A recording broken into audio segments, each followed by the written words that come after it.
Hola, ¿qué tal? Bienvenidos a otra inmersión profunda. Hoy vamos a viajar en el tiempo. Bueno, a la antigua Roma. Y no para hablar de batallas o emperadores, sino de algo que curiosamente todavía usamos hoy en día. Sí, exacto. Vamos a hablar de arquitectura, de cómo pasaron de construir, chozas de barro a esos monumentos increíbles que siguen en pie, ¿no? Eso es, tenemos aquí una montaña de notas del capítulo 9 y nuestra misión hoy es desgranarlo todo. Influencias, periodos, técnicas, todo ese rollo. Y no es solo una clase de historia, ¿eh? Es ver cómo una innovación material, en este caso el hormigón, cambió por completo cómo el ser humano se relacionaba con el espacio. Es fascinante. Totalmente. Vale, vamos a desgranar esto. Porque, a ver, los romanos no se inventaron su arquitectura de la nada. La sacaron bueno, fue una mezcla, ¿verdad? Claro, hasta el siglo segundo antes de Cristo los romanos copiaban básicamente a los etruscos. Eran sus vecinos del norte y les tomaron prestadas muchas ideas.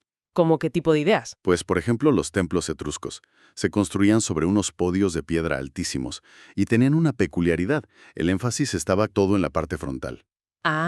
Sí, leí que las escaleras solo estaban en la parte delantera, ¿no? Exacto, solo podías acceder por delante. Y los materiales que usaban eran, madera, ladrillo de barro sin cocer, terracota, cosas que no duran mucho, claro. Ya.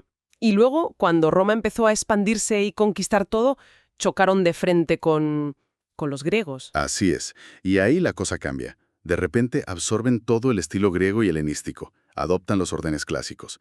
El dórico, el jónico y su favorito absoluto, el corintio. El corintio, sí. Ese es el de las hojas, ¿verdad? El súper decorado. Sí, el de las hojas de acanto. Les encantaba por su riqueza decorativa. Pero si conectamos esto con el panorama general, los romanos no se limitaron a hacer una copia barata. Claro, le dieron su toque. Exacto. Tomaron la columnata exterior griega y el patio cerrado helenístico y lo fusionaron con la frontalidad etrusca. Crearon algo totalmente nueva, que fíjate, acabaría sentando las bases para la arquitectura bizantina, la romana, hasta la gótica. ¡Qué pasada! Bueno, hablemos de tiempos. En las notas hay como 4 periodos clave. El primero es el etrusco y romano temprano, hasta el siglo II a.C. Sí, esa época era muy sencilla, muy utilitaria. Todo muy funcional, ¿no? Eso es. Dominaba el orden toscano, que es como un dórico pero más simplificado, sin estrías. Y las ciudades crecían de forma muy orgánica, casi caótica. Sin planificación. Bueno, solo planificaban los templos. El resto era un poco un laberinto. Vale, luego viene el segundo, el periodo republicano tardío e imperial temprano. Desde el siglo II a.C. hasta mediados del siglo I después de Cristo. Ahí es donde ocurre la gran revolución. Es cuando aparecen los grandes edificios públicos. Las basílicas, que eran para negocios y juicios, los baños públicos, los teatros. Y es cuando la piedra sustituye a la madera, ¿verdad? Claro, porque hay más riqueza. Las conquistas traen dinero y también la influencia de Oriente. Entendido. Y luego llegamos al tercer periodo, el imperial tardío, de Nerón a Adriano. Aquí es donde se pone realmente interesante. Sin duda, es la época dorada. Es cuando dominan el hormigón. Y gracias al hormigón empiezan a construir bóvedas y cúpulas impresionantes. Y el Panteón es el ejemplo perfecto, ¿no? El Panteón es el pináculo absoluto de esta era. Es una obra maestra de la ingeniería. Sí, sí. Y el último periodo, el final, va desde Antonino Pío hasta Constantino. Ahí el imperio ya busca una escala monumental. Piensa en las termas de Caracalla, son gigantescas. Y surge una tendencia que hoy llamaríamos barroca. Barroca. En la antigua Roma. Sí. Curvas continuas, frontones rotos, mucho drama visual. Y lo curioso es que había una uniformidad arquitectónica increíble. Encontrabas el mismo estilo en Roma que en Tréveris, a miles de kilómetros. O sea, un estilo imperial por todas partes. Vale, hablemos ahora de la estética. Me llama mucho la atención eso de la decoración como máscara. Es un concepto clave. Los romanos separaron la estructura de la estética.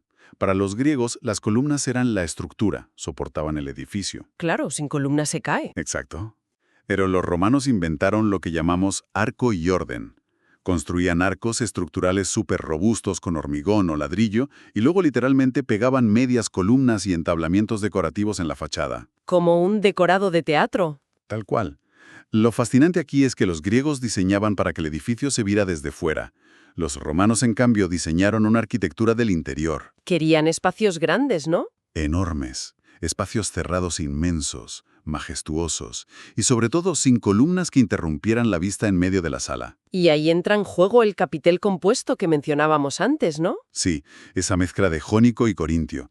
En las etapas finales buscaban asombrar, crear ese dramatismo casi barroco del que hablamos. Vale, pero todo esto no habría sido posible sin su gran secreto, el opus camenticium, el famoso hormigón romano. Ah, el hormigón.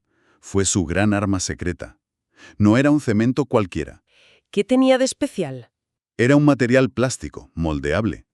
Y cuando se endurecía, permitía crear formas curvas e inmensas que la piedra por sí sola jamás habría aguantado. ¿Y el Panteón? Lo que hicieron ahí me parece alucinante. ¿Cómo consiguieron que esa cúpula gigante no se derrumbara por su propio peso? Ajá. Esa es la genialidad de los ingenieros romanos. Tuvieron un verdadero momento de inspiración. Para evitar el colapso, variaron la densidad del hormigón. ¿Cómo es eso? Pues mira, en la base de la cúpula usaron materiales muy pesados y resistentes, como el travertino y la toba volcánica. Vale, para dar estabilidad. Eso es. Y a medida que subían hacia la parte superior, cerca del óculo, el agujero central, usaron piedra pómez, que es extremadamente ligera. ¡Qué listos! Así la parte de arriba no aplasta a la de abajo. Latún, que parece una red. Y el opus testachium, que es el del ladrillo, muy común en Roma. Y no nos olvidemos de los sistemas de cubiertas.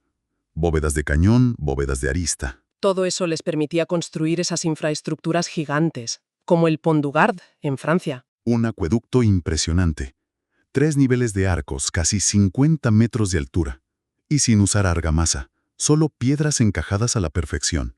Y el Coliseo, por supuesto. 12 metros de cimientos de hormigón. Sí, y kilómetros de pasadizos abovedados por debajo para mover a los gladiadores, a las bestias. Una logística brutal. Entonces, ¿qué significa todo esto para nosotros hoy? Quiero decir, vivimos rodeados de edificios, pero... Significa mucho. El concepto de bloques de apartamentos de varios pisos como las insulae que tenían en Ostia. Sí, los primeros bloques de pisos. Exacto. O los estadios deportivos modernos que siguen usando los mismos sistemas de circulación de masas que el Coliseo. O las redes de agua potable. Todo viene de la mente ingenieril romana. Así es. Su mayor herencia no fueron sus ejércitos, sino la idea de que el entorno físico se puede dominar, moldear y poner al servicio de la sociedad a una escala masiva. Es increíble. ¿Cómo nos sigue influyendo? Lo es. Y esto plantea una pregunta importante.